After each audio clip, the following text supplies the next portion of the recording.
Good morning बच्चों।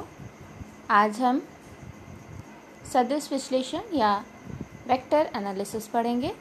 बच्चों, पिछले चैप्टर में हमने पढ़ा कि भौतिक राशियाँ या फिज़िकल क्वांटिटीज़ क्या होती हैं या कौन कौन सी होती हैं।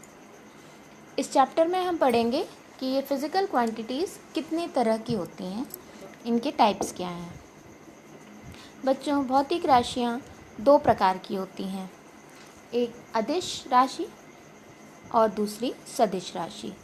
अदिश राशि या स्केलर क्वांटिटी ऐसी राशियां हैं जिनमें हमें केवल मैग्नीट्यूड की ज़रूरत होती है, इनकी दिशा कोई नहीं होती। जैसे द्रव्यमान, दूरी, समय, चाल, आयतन, ये आदि अनेक इस तरह की राशियां हैं जिनको हम स्केलर क्वांटिटीज़ या अदिश राशियां कहते हैं। और इन राशियों को पूरा व्यक्त करने के लिए हमें केवल और केवल इनके परिमाण की ज़रूरत होती है, दिशा की आवश्यकता नहीं पड़ती है। जैसे हम कहें कि इस ट्रक का द्रव्यमान 200 किलोग्राम है, तो उस द्रव्यमान के बारे में हमें पूरी जानकारी मिल जाएगी। इसी तरह मेरे घर से कॉलेज की दूरी 2 किलोमीटर है, तो यहाँ हमने दिशा नहीं पूछी कि आपका घर किस दिशा में है, केवल दूरी पूछी गई है। तो यह भी हमें पूरा समझ में आता है कि हाँ, कॉलेज से घर तक की दूरी 2 किलोमीटर होगी। जैसे मेरे पास 2 घंटे का समय है, तो ये समय भी हमें समझ में आ रहा है कि 2 घंटे केवल और केवल हमें क्वांटिटी बता रही है, डायरेक्शन नहीं बता रही है। तो ये सभी राशियाँ अदिश राशियाँ हैं जिनको पूर्णतः व्यक्त करने के लिए हमें केवल मैग्नीट्यूड या क्वांटिटी की आवश्यकता होती है, डायरेक्शन की ज़रूरत नहीं पड़ती। दूसरे प्रकार की राशियाँ हैं सदिश राशियाँ। सदिश राशियाँ ऐसी राशियाँ हैं जिनमें हमें केवल मैग्नीट्यूड बताकर ही उनके बारे में पूरी जानकारी नहीं मिलती है, उनके लिए दिशा या डायरेक्शन की आवश्यकता भी होती है। जैसे स्थिति, विस्थापन, वेग, त्वरण, बल, भार आदि अनेक इस तरह की राशियां हैं जो सदिश राशियां कहलाती हैं। और ये सदिश राशियां ज्यामितीय विधि से जोड़ी जाती हैं। इन राशियों को पूर्णतः व्यक्त करने के लिए हमें परिमाण या मैग्नीट्यूड के साथ साथ डायरेक्शन की भी आवश्यकता होती है। जैसे यदि हम कहें कि हमारा घर स्टेशन से 2 किलोमीटर पर है, स्टेशन से 2 किलोमीटर पर स्टेशन के चारों ओर कोई भी जगह हो सकती है, इसलिए हमें पूर्णतः उनके घर की स्थिति का ज्ञान नहीं हो सकता जब तक कि वो यह न बताएं कि हमारा घर स्टेशन से 2 किलोमीटर दूरी पर किस दिशा में है। इसी प्रकार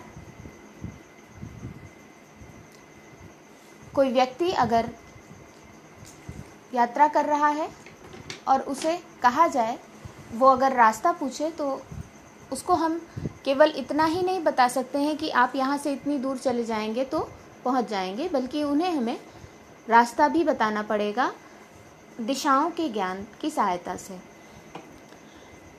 तो बच्चों, कुछ राशियाँ इस प्रकार की ही होती हैं जिनमें हमें मैग्नीट्यूड के साथ साथ डायरेक्शन की भी ज़रूरत होती है, उन्हें हम सदिश या वेक्टर राशियाँ कहते हैं। इसके बाद स्थिति और विस्थापन सदिश, पोजीशन वेक्टर या डिस्प्लेसमेंट वेक्टर कहलाता है। ऐसे सदिश के लिए किसी समतल में हम किसी गतिमान वस्तु की स्थिति को व्यक्त करने के लिए किसी एक निश्चित बिंदु O को मूल बिंदु मान लेते हैं और फिर इस बिंदु के सापेक्ष गतिशील वस्तु की स्थिति को व्यक्त करते हैं।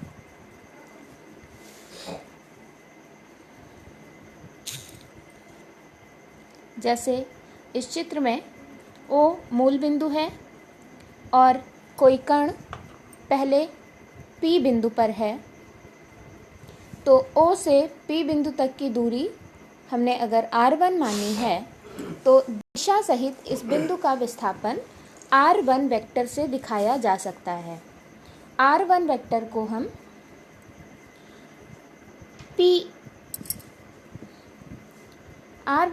को हम P पॉइंट का पोजीशन वेक्टर या स्थिति सदिश कहते हैं।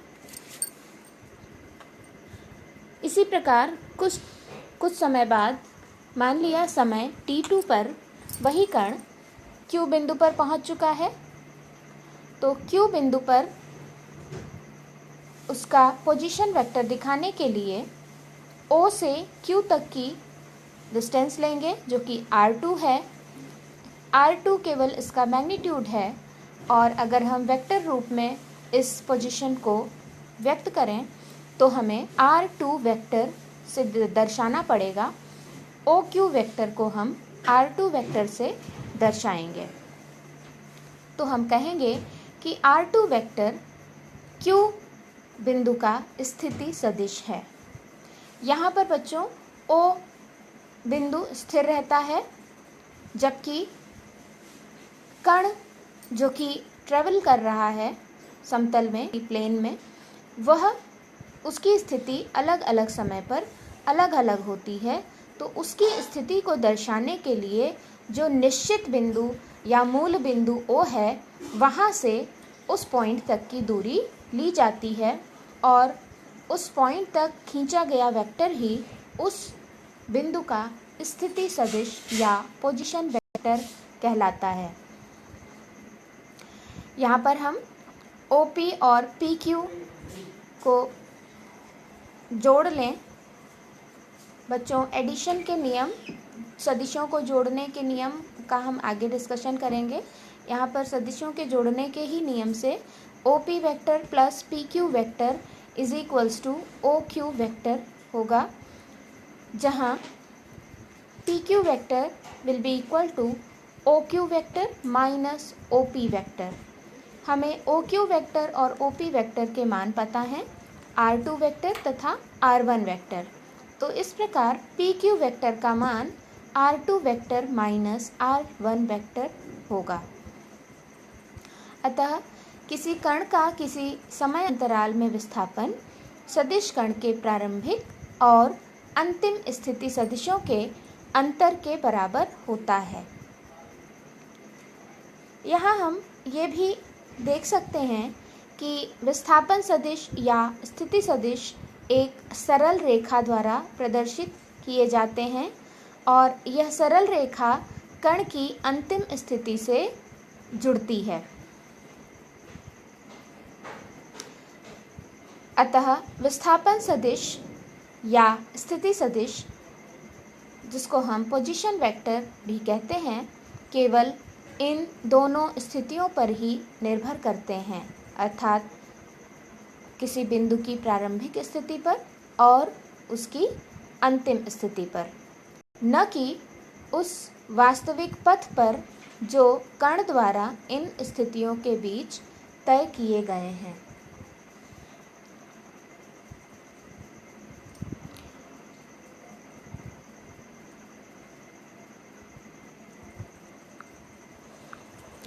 इसके बाद सदिश राशियों का निरूपण या रिप्रेजेंटिंग ऑफ वेक्टर क्वांटिटीज़।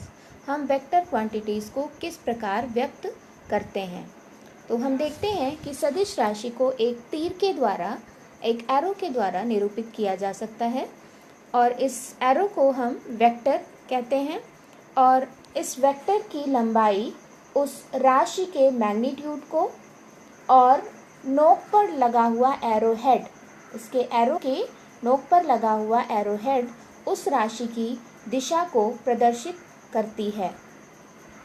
जिस प्रकार ये हमने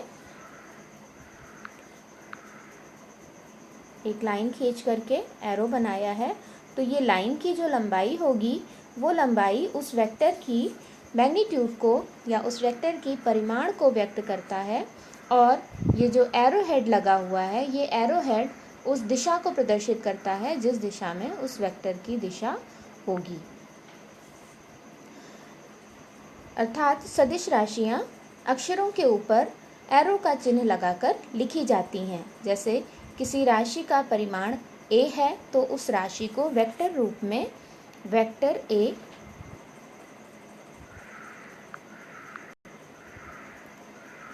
वेक्टर लिखेंगे। तो a उस राशि का परिमाण होगा और वेक्टर a उस राशि को लिखने की विधि है।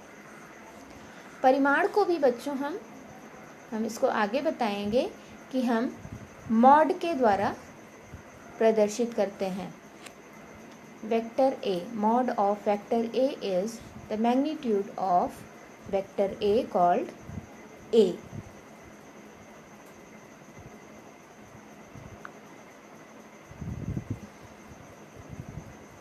इसके बाद हम बात करते हैं सदिशों के वर्गीकरण की। सदिशों के वर्गीकरण अर्थात क्लासिफिकेशन ऑफ वेक्टर्स। बच्चों, वेक्टर कई प्रकार के होते हैं। पहला है मुक्त सदिश या फ्री वेक्टर।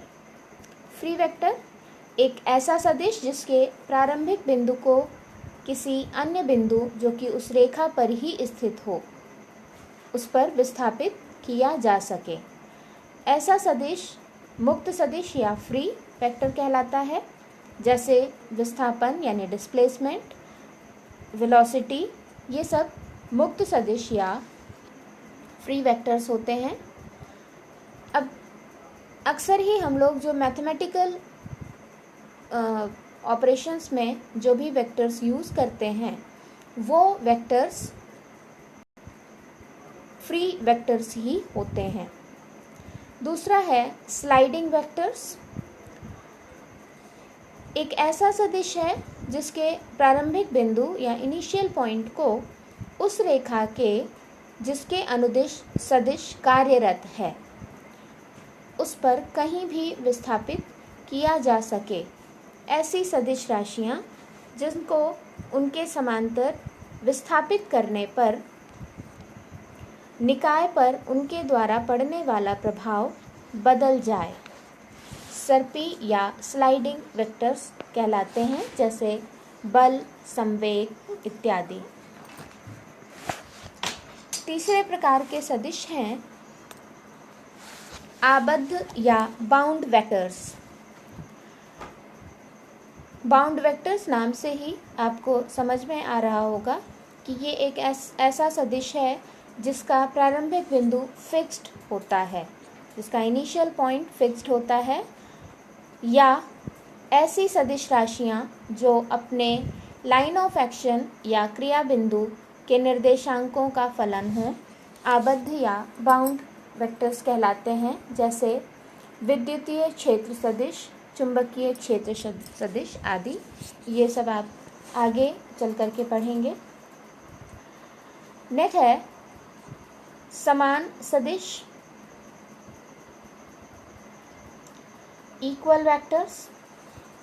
किसी सदिश राशि को निरूपित करने वाले सदिश को उसके ही समांतर विस्थापित कर देने पर इस राशि पर कोई प्रभाव नहीं पड़ता है।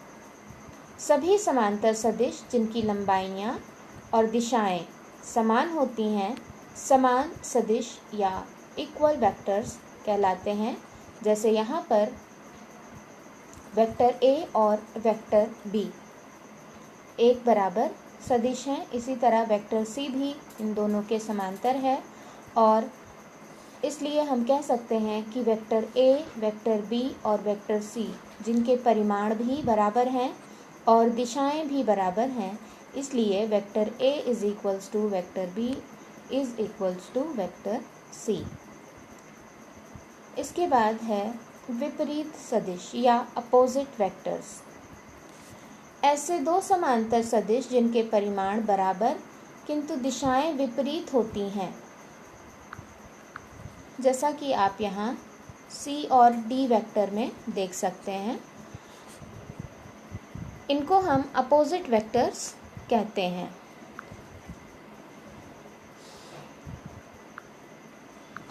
यहाँ बच्चों चारों सदिशों में देखा जाए तो ए, बी और सी तो बराबर हैं, परंतु डी भी उनके बराबर है, परंतु सिर्फ परिमाण में। दिशा में वह इनके विपरीत है या अपोजिट है। इसलिए हम कहेंगे कि डी वेक्टर ए वेक्टर का भी अपोजिट है, बी वेक्टर का भी अपोजिट है और सी वेक्टर का भी अपोजिट है, जिसको हम निम्न प्रकार से दिखा सकते हैं। A is equals to minus D vector, B is equals to minus D vector and C is equal to minus D vector. इसके बाद एकांक सदिश या यूनिट वेक्टर। यूनिट वेक्टर ऐसे वेक्टर्स होते हैं जिनका परिमाण 1 होता है, यानी जिनका मैग्नीट्यूड 1 होता है। एकांक सदिश या यूनिट वेक्टर्स कहलाते हैं। यदि कोई वेक्टर ए वेक्टर है जिसका परिमाण a है, तो वेक्टर a अपॉन a अर्थात वेक्टर का उसके परिमाण से जो अनुपात होता है वह एकांक सदिश है। क्योंकि यदि हम किसी वेक्टर को उसके परिमाण से भाग दे देंगे तो परिमाण तो आपस में कैंसिल हो जाएंगे, केवल दिशा बची रह जाएगी और परिमाण भी कैंसिल हो करके एक अंक देंगे। इसलिए हम इस प्रकार के सदिश को एकांक सदिश या यूनिट वेक्टर कहते हैं और इसको हम ए कैप से प्रदर्शित करते हैं।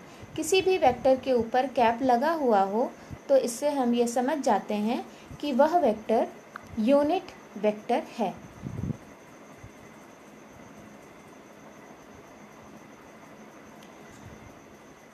यदि हमें किसी वेक्टर को वेक्टर फॉर्म में लिखना होता है तो भी हम उस वेक्टर को उसके परिमाण और उसके यूनिट वेक्टर के गुणनफल के रूप में लिख सकते हैं।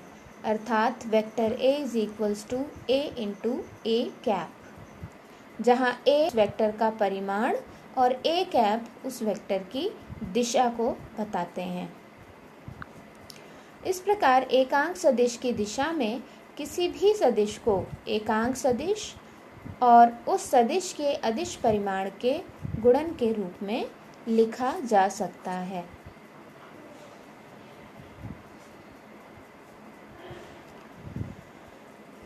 इसके बाद लंब कोणीय एकांक सदिश को हम ऑर्थोगोनल यूनिट वेक्टर्स कहते हैं।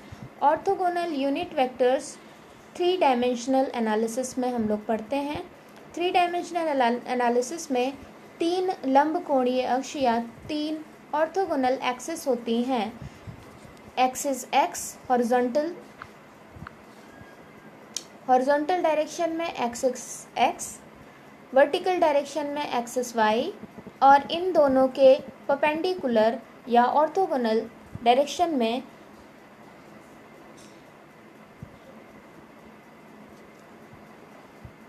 एक्सिस जेड होती है। बच्चों, इन तीनों एक्सिस के अलोंग हम लोग यूनिट वेक्टर्स डिफाइन करते हैं। वेक्टर आई, वेक्टर आई कैप जैसा कि हमने बताया था कि जब जहाँ किसी भी वेक्टर पे कैप लगा होता है तो वह एकांक सदिश होता है। अर्थात ये जो आई कैप वेक्टर है ये केवल और केवल एक्स अक्ष की दिशा को प्रदर्शित करता है। इसी तरह जे कैप वेक्टर वाई अक्ष की दिशा को प्रदर्शित करता है और के कैप वेक्टर जेड अक्ष की दिशा को प्रदर्शित करता है।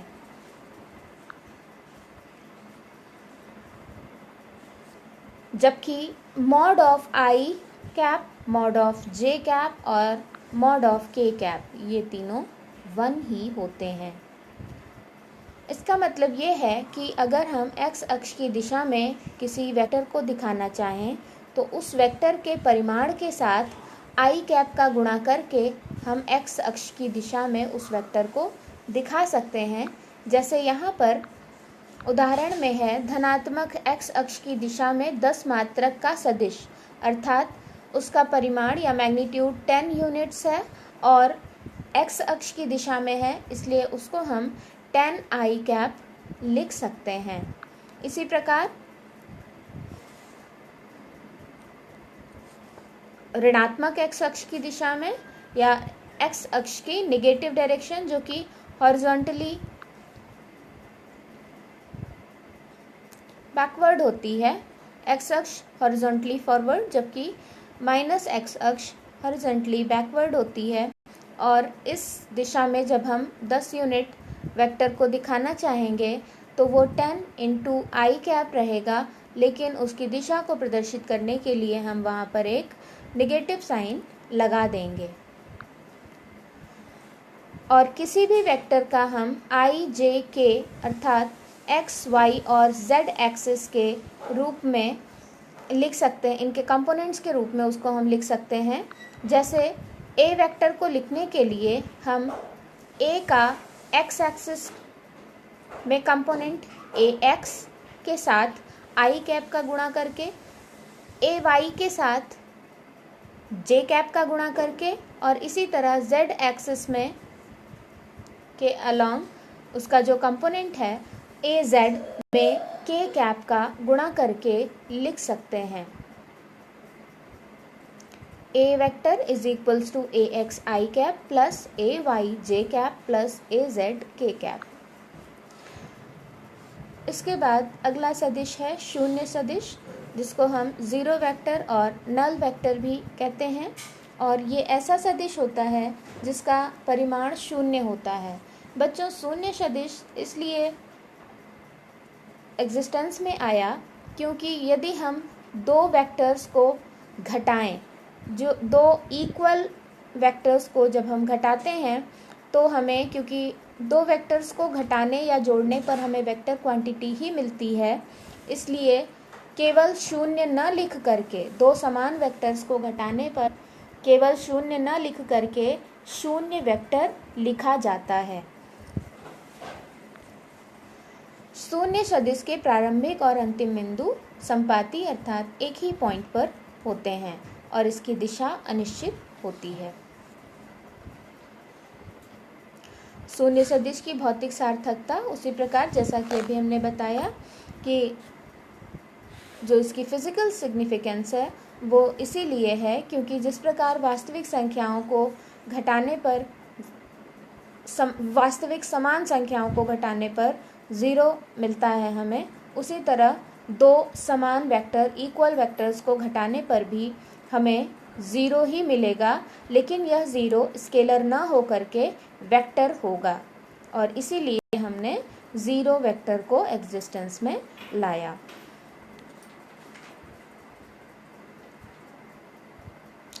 शून्य सदिश के गुण, पहला गुण है परिमित सदिश ए वेक्टर और शून्य सदिश का योग परिमित सदिश के तुल्य होता है, अर्थात A vector plus 0 vector is equals to A vector.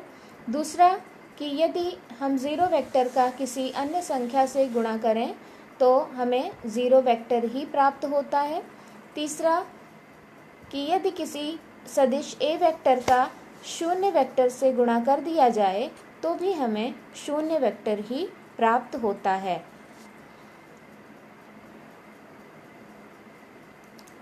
Thank you बच्चों, आज के लिए इतना ही।